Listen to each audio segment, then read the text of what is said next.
अंबर, एक बड़ी सामाजिक समस्या, मैं तो अब ये कह रहा हूं कि ये तो उन लोगों से भी बुरे हैं जो अपने यहाँ चकला घर चलाते हैं। ये लोग तो उन लोगों से भी बुरे हैं जो लड़कियों को किडनैप करके ले जाते हैं। कम से कम हम कह तो सकते हैं कि ये गुंडे हैं, पर ये तो सफेद पोश गुंडे हैं। क्यों ना इनके खिलाफ संगठित ढंग से अब खड़ा हुआ जाए। अंबर, क्या सोचती हैं आप इस बारे में?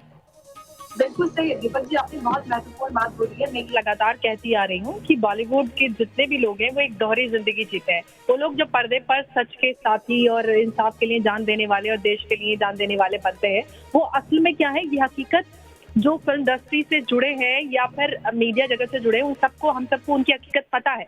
जो पायल जी ने बात कही है कि बड़े बड़े प्रोडक्शन हाउसेज इस तरीके के अपनी एक्ट्रेसेस को फोर्स करते हैं प्रोस्टिट्यूशन में, ये बात सब जानते हैं और हम सब ने ये बातें सुनी है। लेकिन हम कभी इन या फिर आप एक्ट्रेस की बात करें, वो इन सारी चीजों के खिलाफ कभी आवाज नहीं उठाते कि हमारी इंडस्ट्री में इस तरीके की चीजें, गलत चीजें लड़कियों के या लड़कों के साथ भी हो रही हैं। तो ये नहीं होना चाहिए।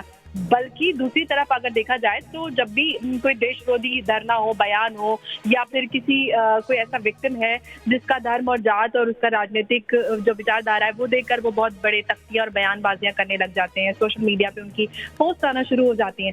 जबकि अगर हम किसी सुधार की शुरुआत करें तो वो हमें अपने घर से करनी होती है। वो पर्दे की इनके घर से तो अंबर करने को कोई राजी नहीं है, इनके घर से करने को कोई राजी नहीं है। अंबर, युवराज को प्लीज रोक के रखिएगा। अगला सवाल युवराज के लिए, उनको काटिएगा मत, बहुत महत्वपूर्ण सवाल है यह युवराज के लिए। मैं सीधे अंबर एक जानना चाहता हूं आपसे, और मेरा सीधा सवाल है, क्या सदी के महानायक और पितृ पुरुष, भीष्म पितामह, मुंबई फिल्म इंडस्ट्री के अमिताभ बच्चन इस पर कुछ बोले? क्या बादशाह शाहरुख खान इस पर कुछ बोले? क्या भाईजान सलमान खान इस पर कुछ बोले? क्या खिलाड़ी कुमार, अक्षय कुमार इसके बारे में कुछ बोले? कहाँ हैं ये लोग? दीपक जी, बहुत किसकी थाली में किसका छेद? और थाली में छेद की बात तो भारत की सबसे बड़ी पंचायत संसद में हो गई, लेकिन जब थाली में ड्रग्स दिख रही है उसके बारे में कौन बोलेगा? देखिए, मैं वही बोल रही हूँ कि जिनको अपनी थालियों की चिंता होती है, उनको पता होता है कि उस थाली में क्या हो रहा है, और उन्हें चिंता यही थी कि उन्हें सुरक्षा दी जाए, क्योंकि उन्हें डर था कि उनकी सारी चीजें बाहर ना निकल आए। वही लोग जो इंडस्ट्री के मालिक बने होते हैं, सदी के महानायक बने होते हैं और एक फर्स्ट फैमिली ऑफ बॉलीवुड कहलाते हैं, वो सुशांत, दिशा और ऐसे अन्य मुद्दों के लिए आवाज नहीं उठाते।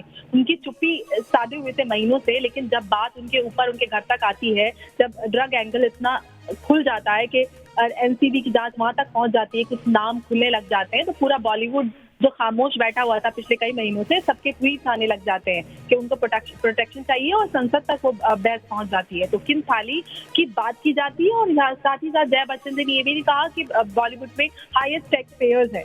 अगर हाईएस्ट टैक्स पेयर्स कोई अपराध करते हैं तो इसका मतलब ये नहीं है कि हम उस संगठित अपराध को हम जायज ठहरा दें या उसको कोई कानूनी रूप मिल जाए। बॉलीवुड में ये सारी चीजें बहुत लंबे समय से होती आ रही हैं, और इस पे सवाल उठाना बहुत जरूरी है और इसका अंत होना बहुत जरूरी है। मेरे ख्याल से अंबर, ये इशू मेरिट करता है कि क्वान के बारे में जो जानकारी हमने इकट्ठी की है उसको नेशनल कमीशन तक, वुमन तक ले जाया जाए।